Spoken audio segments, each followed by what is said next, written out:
할렐루야. 주님께서 오늘 우리와 함께 하심을 믿으시기 바랍니다. 우리 성전 가운데 계신 우리 성도님들뿐만 아니라 또 줌으로 가정에서 예배드리고 계신 우리 서영희 집사님, 한세미 집사님과 유영희 집사님, 정래인 집사님 가운데도 하나님의 은혜가 충만히 임하게 될 줄로 믿습니다.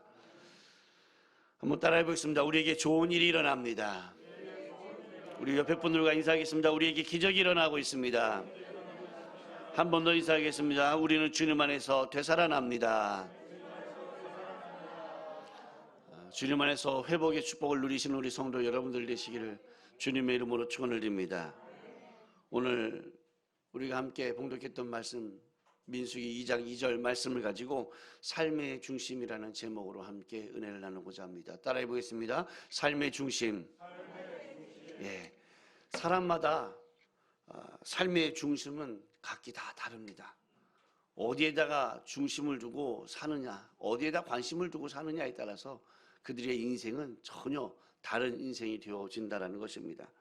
특별히 부모된 저희들의 모습 속에서 찾아보시는 것은 우리들의 삶의 중심은 거진 보니까 자녀에게 있는 것 같다라는 생각이 들 때가 참 많습니다. 자녀에게 삶의 중심이 포커스가 맞춰지니까 모든 것이 자녀 중심으로 돌아가더라는 거예요. 밥을 먹을 때도, 반찬을 만들 때에도, 우리가 장막을 마련할 때에도 학교 근처로 가느냐, 특별히 어느 학교 근처로 갈 것이냐, 파락군이 어디냐 하면서 찾아다니고 자녀 중심의 어떤 삶을 계속해서 맞춰서 가고 있다는 것입니다. 이 자녀 중심의 삶을 살아감에 있어서 대표적인 인물이 있습니다. 그 대표적인 역사적인 인물은 누구냐면 맹자의 어머니예요. 맹모였어요. 맹자의 어머니가 하루는 집을 얻게 되었는데 어디다 얻었냐면 바로 그 무덤 근처에다가 묘지 근처에다가 집을 하나 얻게 되었는데 어린 맹자가 그 지역에서 살면서 그 무덤가에서 살면서 보니까 맨날 보는 것이 무엇만 보느냐? 장례 치르는 것만 보는 거예요. 상여가 드나드는 것만 보게 되고 그리고 에고 이제 가면 언제 오나 이것만 보는 거예요. 근데 참 신기한 건 말입니다. 어린 아이들은 습득력이 빠르다는 거예요. 보고 배우는 능력이 아주 뛰어나요. 그래서 이 맹자는 어렸을 때 그 무덤가에 살면서 보고 배운 것이 그것만 보고 배운 거예요. 집에 돌아오기만 하면 엄마 앞에서 엄마 이거 할 줄 알아? 에고 이제 가면 언제 오나 할 줄 알아 엄마? 맹자의 어머니는 걱정이 됐어요. 그래서 집을 이사 가기로 했습니다. 마음의 결단을 먹고 집을 이사 갔는데 어디로 이사 가냐면 저작거리 근처로 가게 된 거예요. 오늘날로 말하면 시장 근처로 가게 된 거예요. 시장 근처로 가서 봤더니 맹자가 보고 듣는 것이 맨날 장사하는 것만 보고 듣는 거예요. 골라 이것만 배운 거예요. 엄마 앞에서 계속 또 그런 모습을 보여주는 거예요. 이 맹자 어머니가 안 되겠다. 여기서도 아이를 교육하기는 힘들겠구나 하고 다른 곳을 찾아서 가게 됐는데 그곳이 바로 서당 옆집이었어요. 이 서당 옆집에 이사 감으로 말미암아 이 맹자가 하루 종일 맨날 무슨 소리만 듣냐면 하늘 천따지 거물현 누르황 지부집주 이 천자문 외우는 소리를 듣게 된 거야. 맹자가 계속해서 보고 듣고 따라하는 것이 공부하는 것이었고 천자문을 외우는 것이었다는 것이에요. 그래서 생긴 말이 무엇입니까? 맹모 삼천지교라는 말이었어요. 맹자 어머니는 자녀를 위해서 삶의 중심이 자녀였기 때문에 그렇게 이사를 갔다는 거예요. 얼마나 중요한 일입니까? 아이들은 정말 습득력이 빨라요. 제가 오순절 훈련소에 있을 때 20년이 넘은 이야기인데 오순절 훈련소에서 사역을 하고 있을 때였는데 그때 당시에 사역이 어떤 사역들이 많았냐면 우리 여의도 순복음교회 요즘은 잘 없는 것 같은데 영적 전쟁 세미나, 내적 치유 세미나, 치유 세미나, 추수꾼 파수꾼 이러한 전도 세미나 이런 것들이 참 많았어요. 성막 세미나. 오순절 훈련소에서 다 진행을 하는 건데 그때마다 저희 집사람이 저희 아들을 데리고 이렇게 따라오고 그랬었는데, 그때 당시 저희 아들이 3살 먹은 아이, 2살, 3살 이렇게 먹었던 아이였는데, 근데 이 아이가 거기서 이렇게 보고 들은 것이 맨날 아빠가 뭘 하는지를 본 거예요. 그래서 어느 날은 집에 왔는데 애기가 말을 이상하게 하는 거예요. 이러는 거예요. 방언을 흉내내는 거예요. 방언을.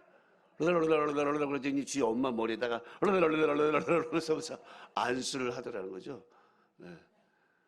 애가 보고 배운 게 그거밖에 없는 거예요. 아빠가 맨날 통성 기도하고 찬양 인도하고 그리고 안수기도 하는 모습을 보면서 그 아이는 그것만 보고 배워서 따라서 그것을 하더라는 것이죠. 맹자도 똑같았다라는 것입니다. 삶의 중심이 어디에 있느냐. 여러분의 삶의 중심은 어디에다 두고 있습니까? 남편에게 두고 있나요? 아니면 아내에게, 부모에게, 형제에게, 아니면 직장이나 사업에 삶의 중심을 두고 있습니까? 어디에 두고 있느냐에 따라서 삶의 방향이 달라지고 삶의 질이 달라지고 삶의 모습이 달라지기 마련이라는 것입니다. 요즘 청소년들에 있어서 삶의 중심은 어디 있는지 여러분 아십니까? 그들의 삶의 중심은 오직 핸드폰이에요. 핸드폰. 특별히 코로나19로 말미암아 학교에도 잘 안 갈 때가 많잖아요. 그러다 보니까 무엇을 하게 됩니까? 핸드폰을 더더욱 많이 만지게 되더라는 것이죠. 눈 뜨면서부터 눈 감기까지, 요람에서 무덤까지 참 핸드폰을 들고 사는 아이들이 청소년들이라는 거예요. 정말 안타까운 일이 아닐 수 없는데, 중국의 한 소녀가 있었는데, 이건 이제 중국에서 일어난 실제 상황입니다. 중국의 한 소녀가 정말 핸드폰을 너무너무 좋아하는 거예요. 아침에 눈을 떠서부터 계속 핸드폰 가지고 SNS하고 사진 찍고 게임하고 핸드폰을 하루 종일 만지는 거예요. 밥을 먹으면서도 핸드폰을 막 보는 거예요. 여러분, 식사하면서 핸드폰 보는 거 참 안타깝지 않습니까? 근데 중국은 어른들도 그러는 경우들이 참 많아요. 근데 이 핸드폰 가지고 살아가는 모습을 보니까 아빠가 화가 나는 거야. 얘야, 핸드폰 좀 그만 좀 해라. 적당껏 해야지 너는. 아침에 눈을 뜨자마자 시작해갖고 잠 자기 전까지 핸드폰을 만지고 있으면 그러면 어떡하니? 하지 말아라. 그런데 이 아이는 그렇게 얘기하는 거야. 아빠, 내 삶 가운데 핸드폰이 없으면 나는 아무것도 아닌 것 같아. 나는 정말 이 핸드폰 없이는 못 살 것 같아. 그러니까 자꾸 그런 얘기 하지 마. 그 얘기에 아빠는 더 화가 난 거예요. 안 돼. 하지 마. 네 인생이 완전히 사라져버리게 돼 있어. 이 핸드폰 때문에. 안 되겠어. 핸드폰 압수야. 뺏어. 그랬더니 이 딸이 안 된다고 그러는 거예요. 실갱이 하다가 화가 나서 아빠가 그 핸드폰을 확 뺏었어요. 그랬더니 깜짝 놀랄 일이 벌어진 거예요. 이 딸이 아빠한테 대들기 시작하면서 덤벼든 거예요. 핸드폰 내놓으라고. 왜 아빠가 뭔데 핸드폰을 뺏어가냐고. 막 덤비면서 아빠가 이성을 잃었어요. 그래서 그 핸드폰을 아파트 창문 바깥으로 집어 던져버렸어요. 근데 너무나 안타까운 일은 그 집어 던진 핸드폰을 바라보고 그 딸이 창가를 뛰어내렸다는 거예요. 무엇 하려고? 핸드폰을 잡으려고. 이 딸아이에게 있어서는 삶의 중심은 핸드폰이었어요. 내 삶의 중심이 어디에 있느냐에 따라서 생명까지도 바칠 수 있어지는 모습을 우리는 이 예화를 통해서 이 사건을 통해서 볼 수가 있는 것입니다. 우리의 삶의 중심이 어디에 있느냐에 따라서 삶의 과정도 결과도 결국에는 바뀌어져 가는 것입니다. 사랑하는 성도 여러분, 여러분의 삶의 중심은 어디에 두고 계십니까? 깊이 생각해 볼 필요가 있다는 것입니다. 구약에는 회막 혹은 성막이라고 하는 단어가 나옵니다. 오늘 본문 말씀에도 나오고 있는데 이는 신약에 있어서 예수 그리스도를 예표하고 있다는 것입니다. 한번 따라해 보겠습니다. 예수 그리스도. 예. 구약에서의 성막은 신약에 있어서 예수 그리스도로 예표되어지고 있다는 것입니다. 특별히 사도 요한은 예수님을 성막으로 오신 분으로 그렇게 표현을 하고 있습니다. 그래서 요한복음 1장 14절 말씀을 보게 되면 이와 같이 말씀하고 있습니다. 말씀이 육신이 되어 우리 가운데 거하심에. 다 같이 읽겠습니다. 시작. 말씀이 육신이 되어 우리 가운데 거하심에. 예. 말씀이 육신이 되어 우리 가운데 거하심에라고 하는데, 여기서 거하심에라는 것이 원어로 보게 되면은 장막을 치다라는 뜻을 가지고 있다는 것입니다. 따라해 보겠습니다. 장막을 치다. 예. 오직 예수 그리스도께서 거하신다라는 것 자체가 장막을 친다라고 하는 것입니다. 즉, 이 요한복음 4복음서 중에서 유일하게 예수님을 성전으로 표현하고 있는 복음이에요. 성막으로 오신 예수 그리스도, 그분이 우리 안에 계시다는 사실 믿으시기를 주님의 이름으로 축원을 드립니다.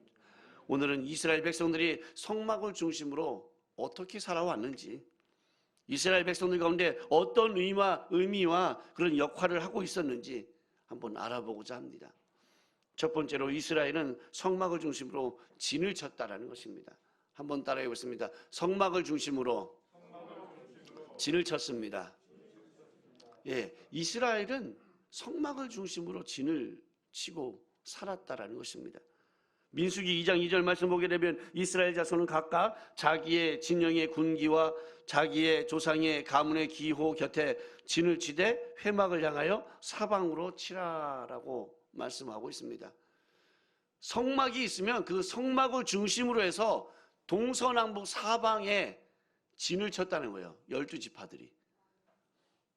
이스라엘 성막 중심으로 해서 동쪽에는 유다와 이사갈과 스불론 3개 지파가 머물러 있었어요. 우리 사진을 보시게 되면은 동쪽에 보면은 유다와 이사갈과 스불론이 진을 치고 있어요.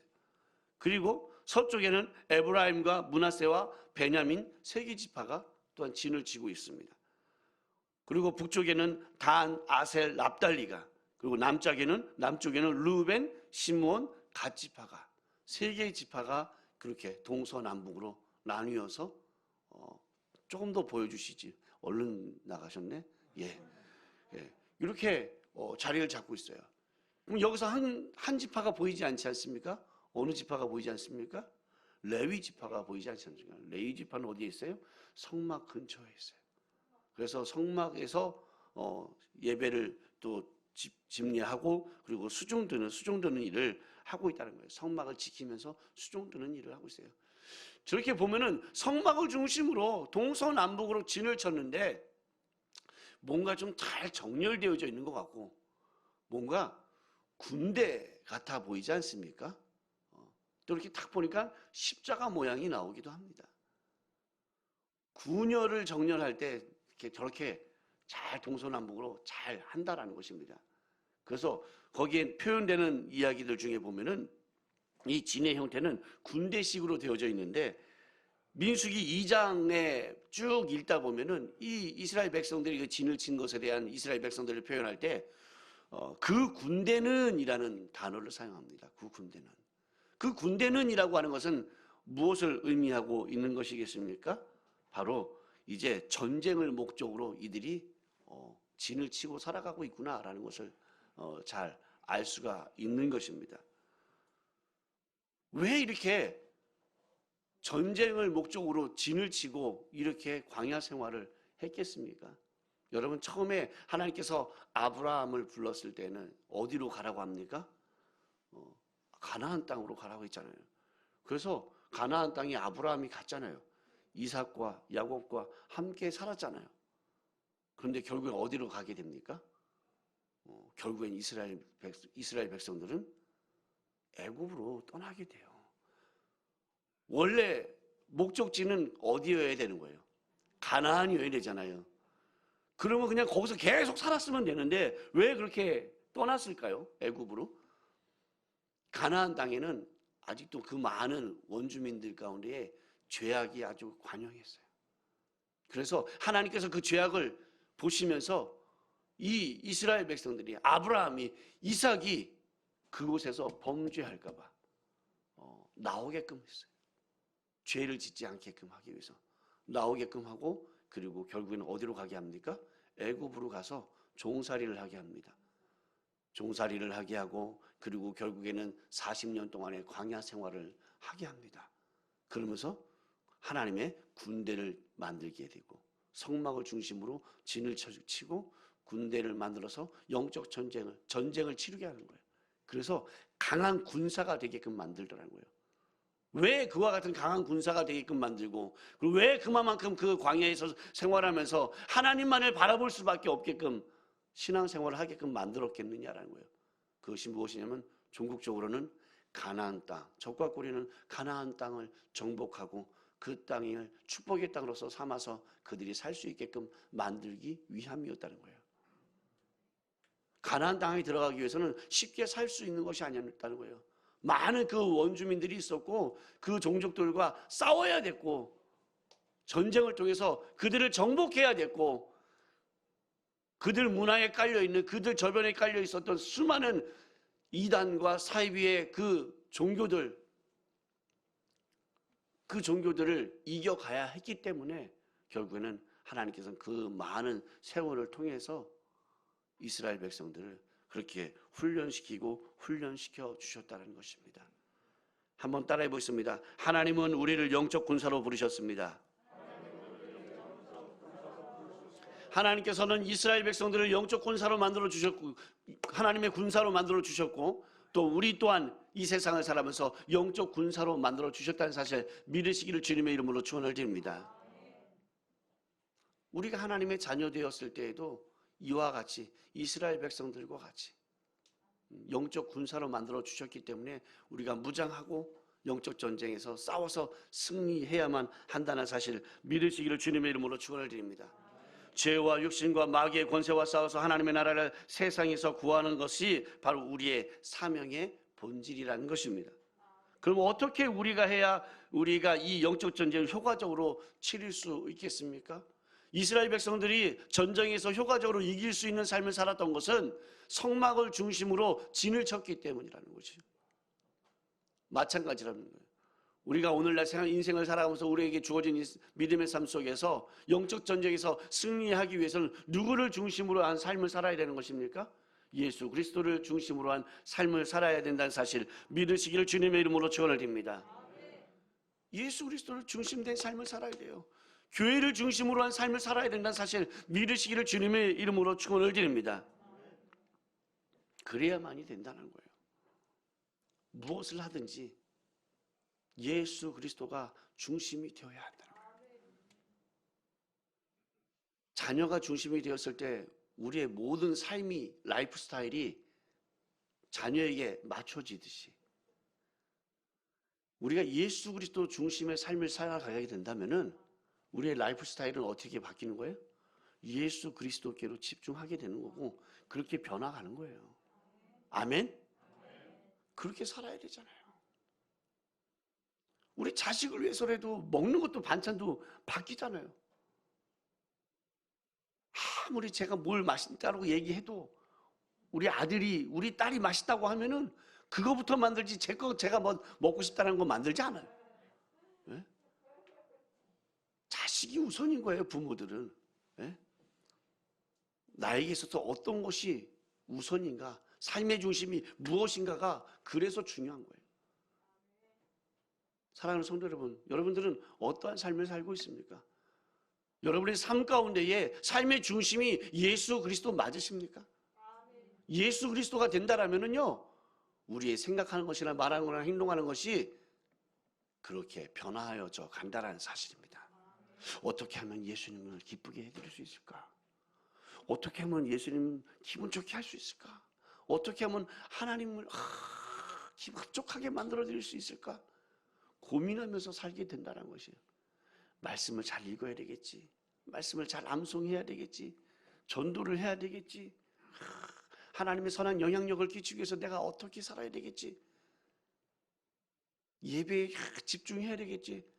예배를 드리더라도 신령과 진정으로 예배 드려야 되겠지. 뭐 좀 막 이런 것들이 있어줘야 한다는 것이에요.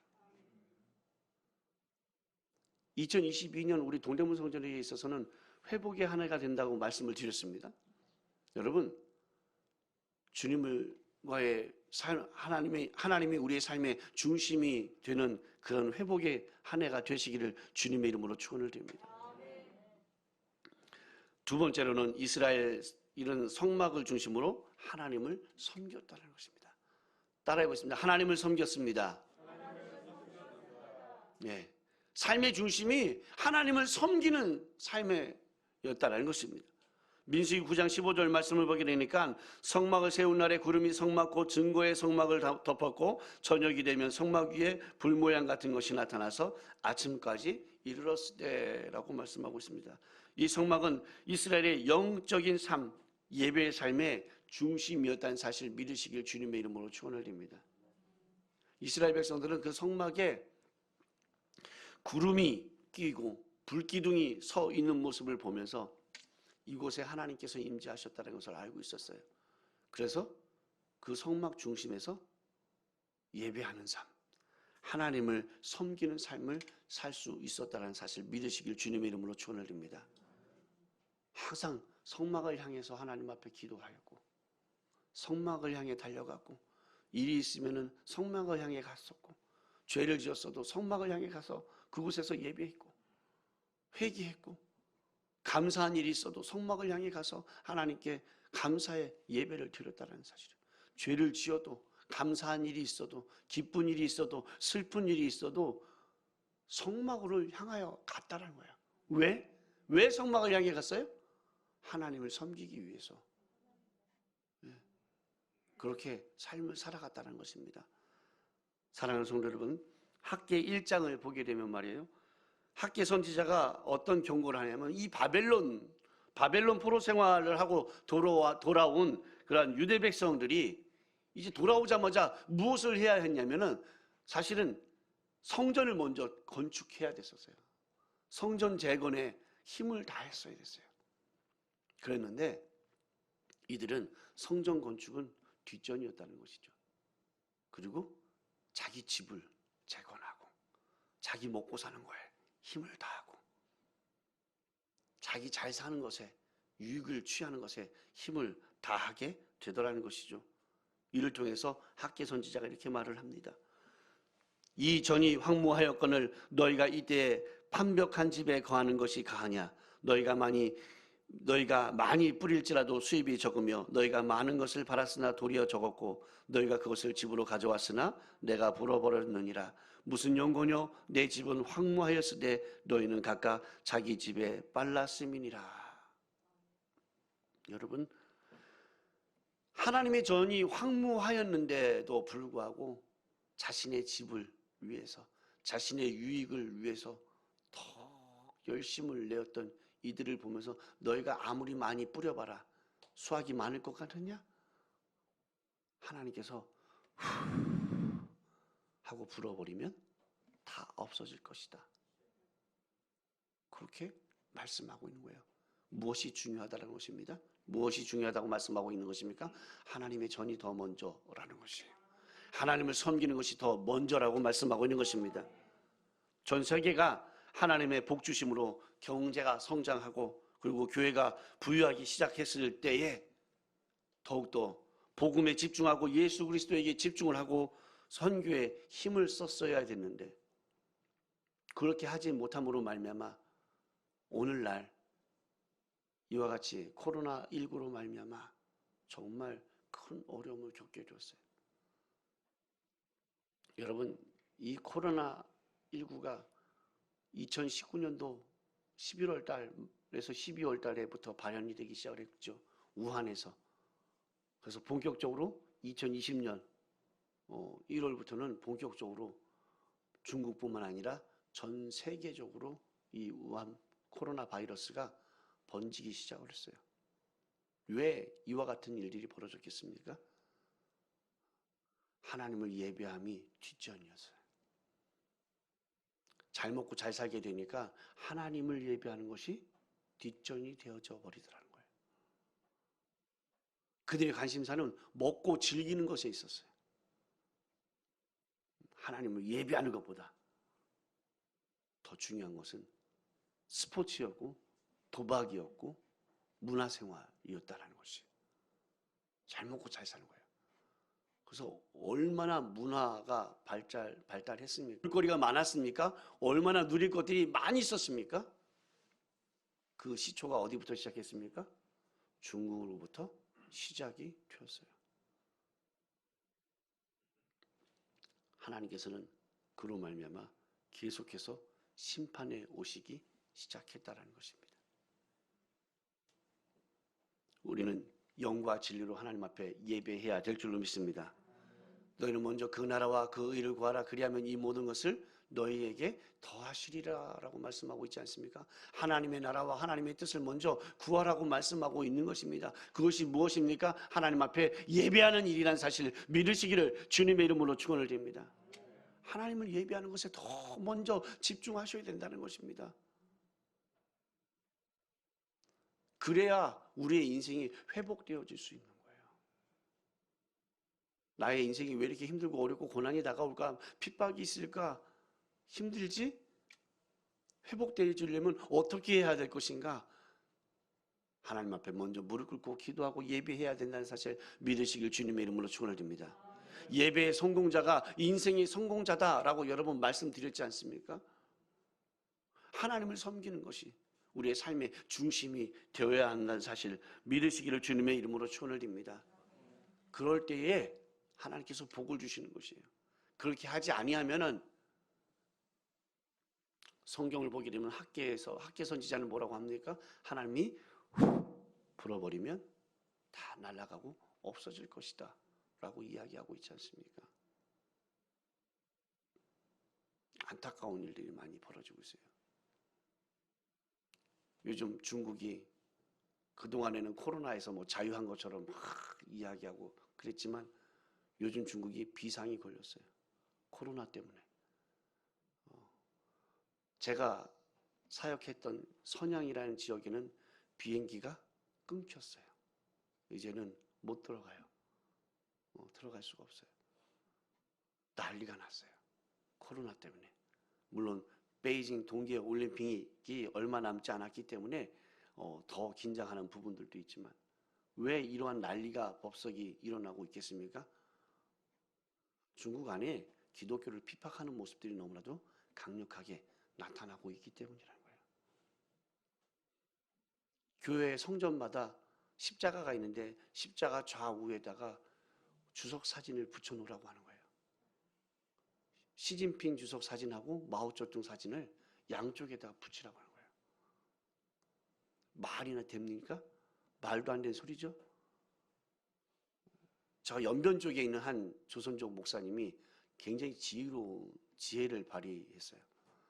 종교국에서 와서 사진을 붙이라고 이야기하니까 그렇게 이야기하는 거예요. 공안이 와가지고 사진 붙이라고 했더니 붙이는 건 뭐 상관이 없는데 성경에 대한 이야기를 잠깐 해드리겠습니다. 성경을 보게 되면은 예수님께서 십자가에 못 박혀 달려 죽으시게 되는데 십자가 좌우에는 강도가 있어요. 강도가.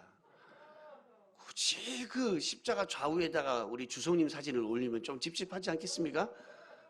지혜롭게 말을 해서 그 조선족 교회는 피했다고 합니다. 그러나 많은 교회들이 중국의 많은 교회들이 십자가 좌우에 시진핑 주석과 마오쩌둥 주석의 사진을 붙여놓고 교회 앞마당에다가 오성기를 달아놓고 예배드리기 전에 그 앞에 성도들이 모여서 국기에 대한 맹세를 하고 그리고 가서 예배를 드려야 돼요. 만 18세 미만은 절대 교회를 출입할 수가 없어요. 왜? 그의 사상을 움직일 수 있기 때문이라고 이야기합니다. 그렇게 기독교를 핍박하기 시작하니까 중국은 점점 어려움을 겪을 수밖에 없고 고립되어져 갈 수밖에 없는 상황이 벌어지더라는 거예요. 여러분, 하나님을 멀리하면은 벌을 받게 되어져 있습니다. 하나님을 가까이 하시기 바랍니다. 하나님을 예배하는 자들 되시길 주님의 이름으로 축원을 드립니다.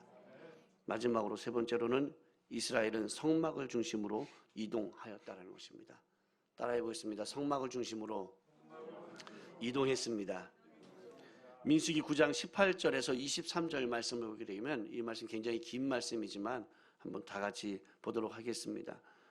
이스라엘 자손이 야훼의 명령을 따라 행진하였고 야훼의 명령을 따라 진을 쳤으며 구름이 성막 위에 머무는 동안에는 그들이 진영을 머물렀고 구름이 성막 위에 머무는 날이 오래일 때에는 이스라엘 자손이 야훼의 명령을 지켜 행하지 아니하였으며 혹시 구름이 성막 위에 머무는 날이 적을 때에도 그들이 다만 야훼의 명령을 따라 진영에 머물고 야훼의 명령을 따라 행진하였으며 혹시 구름이 저녁부터 아침까지 있다가 아침에 그 구름이 떠오를 때에는 그들이 행진하였고 구름이 밤낮 있다가 떠오르면 곧 행진하였으며 이틀이든지 한 달이든지 1년이든지 구름이 성막 위에 머물러 있을 동안에는 이스라엘 자손이 진영에 머물고 행진하지 아니하다가 떠오르면 행진하였으니 곧 그들이 야훼의 명령을 따라 진을 치며 야훼의 명령을 따라 행진하고 또 모세를 통하여 이르신 야훼의 명령을 따라 야훼의 직임을 지켰더라. 아멘. 이 본문에서 거듭 강조되는 표현이 있는데 그것이 무엇이냐면 야훼의 명령을 따라 였어요. 따라해 보겠습니다. 야훼의 명령을 따라. 예. 지금 우리가 함께 봉독했던 이 말씀에 야훼의 명령을 따라라는 이 단어가 몇 번이나 반복돼서 나오고 있냐면 8번이나 반복돼서 나와요. 8번이나 반복해서 나온다는 것은 무엇을 의미하는 것입니까? 강조하고 있다는 거예요. 하나님의 명령에 따라야 된다는 거예요. 그것이 굉장히 중요하다는 거예요. 근데 하나님의 명령에 따라 어떻게 했느냐라는 거예요. 명령에 따라 순종했다는 거예요. 이동했다는 거예요. 움직였다는 거예요. 이스라엘 백성들은 하나님의 명령에 따라 움직였어요. 근데 그 명령이 무엇이었습니까?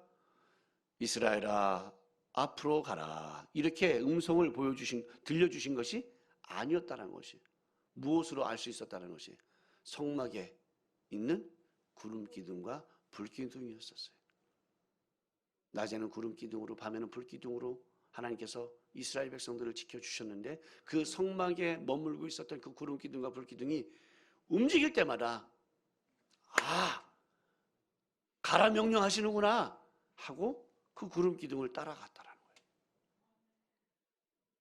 이스라엘 백성들의 삶에 있어서 그들의 시선은 어디에 머물고 있다는 거예요? 항상 그 구름 기둥에, 불 기둥에 촉각을 어디에 곤두세워놨어요? 그쪽에 곤두세우는 거예요. 하나님의 뜻이 어디에 있는지, 하나님의 음성이 어떤 음성으로 들려오는지 그렇게 집중하고 살았다는 것입니다. 우리의 인생 가운데도 이와 같은 하나님을 향한 귀를 기울이는 여러분들 되시길 주님의 이름으로 축원을 드립니다. 하나님을 향한 우리의 시선을 고정시키시기를 주님의 이름으로 축원을 드립니다. 다른 데를 바라보지 마시기 바랍니다. 주만 바라보시길 주님의 이름으로 축원을 드립니다. 귀를 기울이시기 바랍니다. 그래서 하나님께서 어떻게 행하시는지, 어떻게 말씀하시는지를 보고 그대로 따라 순종하며 나아갈 때에 그때 놀라운 기사와 이적이 나타난다는 사실 믿으시기를 주님의 이름으로 축원을 드립니다. 하나님의 말씀대로 살아갈 수 있어야 된다는 거예요. 귀를 막아버리고 눈을 닫아버리면 하나님이 말씀하시는 것을 듣지 못하고 하나님의 행하심을 보지 못하게 되는 거예요. 그러면은 우리는 우리의 인생길 가운데 길을 잃어버리게 되고 마는 것입니다. 길을 잃어버리면 얼마나 힘들고 어려움이 있습니까? 두려움이 다가옵니까? 여러분들 길을 잃어버린 적 있으십니까? 초조하잖아요.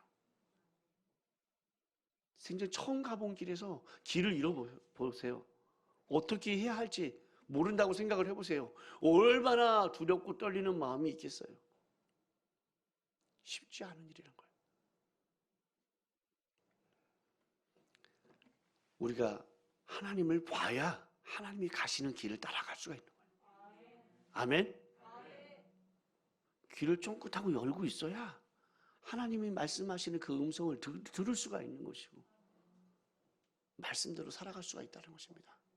너희는 항상 기뻐하라, 쉬지 말고 기도하라, 범사에 감사하라. 이는 그리스도 예수 안에서 너희를 향하신 하나님의 뜻이니라고 말씀하고 있는데 하나님께서 우리에게 기도하라고 하고 기뻐하라고 하는데 감사하라고 하는데 귀를 막아버리고 눈을 감아버려서 그것을 알지 못함으로 말미암아 기뻐하기보다는 슬퍼하고 기도하기보다는 푸념하고 감사하기보다는 불평하면서 그렇게 살아가고 있지는 않습니까? 하나님, 제 인생이 왜 이렇게 됐습니까? 푸념하고 불평하고 원망하며 사는 것이 아니라 하나님 바라보시면서 하나님 말씀대로 귀 기울이면서 순종하며 살아가는 성도 여러분들 되시길 주님 이름으로 축원드립니다. 그때 그날에 주님 앞에 섰을 때 착하고 충성된 종아 내가 참으로 잘하였도다라고 칭찬받을 수 있게 되는 것입니다. 지금이라도 늦지 않았어요. 눈을 똑바로 뜨고 크게 뜨고 집중해서 주님을 찾아보세요. 분명히 보입니다. 잃어버린 길을 찾았을 때 그 기쁨, 여러분 말할 거 뭘 있겠습니까? 잃어버린 길을 찾았을 때 기쁨이 얼마나 크겠어요. 제가 예전에 오순절 사랑훈련학교를 담임할 때에 미국에서 오순절 사랑훈련학교를 인도하러 간 적이 있어요. 근데 우리 한국에 있는 여의도 순복음교회 우리 오순절 사랑훈련학교 봉사자들을 모시고 미국에 갔는데 봉사자들이 다 젊으면은 제가 신경 쓸 일이 없는데 다 장로님, 권사님들이 주로 다 멤버들이야. 그러니 거기서 제일 젊은 사람이 전 것 같아. 일단 모시고 다녀야 되는 상황이 벌어진 거예요. 근데 시카고 공항에서 비행기를 갈아타야 되는 상황이 벌어졌는데 갈아타야 되는데 이거 길을 잃어버린 거예요. 길을 잃어갖고 큰일 난 거예요. 어떻게 해야 될지 모르는 거예요. 그래갖고 이쪽 저쪽에다 물어봐야 되는데 장로님, 권사님은 영어를 못 하시잖아요. 그럼 저는 잘하느냐? 저도 하나도 영어를 못하는 상황 속에서 손짓 발짓하고 다 이야기를 해서 찾아가는데 너무 어려운 거예요. 근데 비행기 시간이 출발하기 얼마 안 남았어. 큰일 났어요. 비행기를 타본 적이 있어야지. 제주도 갈 때만 타봤지. 이렇게까지 큰 공항에서 타본 적이 없는데 발을 버둥버둥 하다가 우연찮게 한국 사람이 지나가는 것을 봤는데 보니까 어디로 밑으로 내려가더라고. 따라 내려가고 물어봤는데 버스를 타야 된대. 저는 처음 알았어요. 공항에서 버스를 또 탈 수 있구나. 비행기를 타기 위해서 버스를 타야 된대, 공항에서. 권사님들, 장로님들 모시고 가서 버스를 타고 비행기를 잡아 타고 우리가 원하던 애틀란타까지 잘 도착을 했어요. 정말 막 길을 잃어버렸을 때는 땀이 삐질삐질 나는 게 아무 생각도 안 나는 거예요. 그런데 딱 길을 찾고 나니까 얼마나 감사한지 주님 감사합니다. 주님 감사합니다. 그 다음부터는 무엇이 생기냐면 자신감이 생기는 거예요. 길을 찾았으니까 자신감이 생기잖아요. 그 길을 막 가는 거예요. 공항에 갈 때마다 저희 딸이 하는 얘기가 있어요. 아빠는 되게 웃긴다. 어떻게 중국 공항에서는 아무 말도 안 하고 있다가 한국 공항에만 오면은 앞장서서 가? 이렇게 이야기하는 거예요. 왜? 중국 공항에서 내가 중국말을 잘 못하니까 중국 공항에서 내가 헤맬 수 있으니까 말이 안 통하니까 우리 아들한테 딸한테 야 어디로 가야 돼? 뭐 해야 돼? 물어봐야 되는데 인천공항만 딱 내리면 나를 따라와. 여긴 내 바닥이야. 왜? 아니까 길을. 여러분 길을 잃었다 찾으면 자신감이 생기는 거예요. 하나님을 바라보세요. 하나님을 찾으세요. 하나님이 가라 명령하실 때에 순종하고 이동하세요. 그때 하나님께서 놀라운 기사와 이적을 베풀어 주실 줄로 믿습니다. 수백만 명 되는 이스라엘 백성들이 광야에서 성공적으로 생활할 수 있었던 것은 여러분 생각해 보세요. 그 광야에서 40년 동안 수백만 명의 이스라엘 백성들이 그 많은 동물들과 함께 같이 살았어요. 어떻게 40년 동안 거기 광야 생활을 이렇게 했을까? 수십 명도 아니고 수백만 명이. 어떻게 그렇게 살아갈 수 있었겠어요? 모르겠습니까? 하나님 말씀에 순종하면서 살았기 때문에. 성막을 중심으로 해서 진을 치고 하나님만을 섬기고 하나님 명령에 따라 순종하며 살았기 때문에, 그렇기 때문에 잘 살 수 있었던 겁니다. 여러분, 아직까지도 여러분의 인생은 아직 반이 안 지났다라고 생각하시고 살아가시기 바랍니다. 아멘. 우리 장로님이 무슨 이제 70이 다 돼가고 라고 하실지 모르겠지만, 제가 항상 저희 장모님하고 어머님한테 드리는 말씀이 120세까지만 사세요, 이렇게 말씀드리거든요. 어제도 제가 저희 장모님한테 30년만 더 사시면 120 넘습니다, 이렇게 말씀을 드렸어요. 여러분, 아직까지 살아갈 날이 많이 있습니다. 하나님 중심의 삶, 예수 그리스도의 중심의 삶, 교회의 중심의 삶 살아가게 되면은 우리의 주어진 인생은 아름답게, 행복하게, 풍요롭게 잘 살아가게 될 줄로 믿습니다. 늘 그와 같은 축복의 삶을 살아가는 우리 성도 여러분들 되시길 주님의 이름으로 축원을 드립니다. 기도하겠습니다. 하나님 아버지,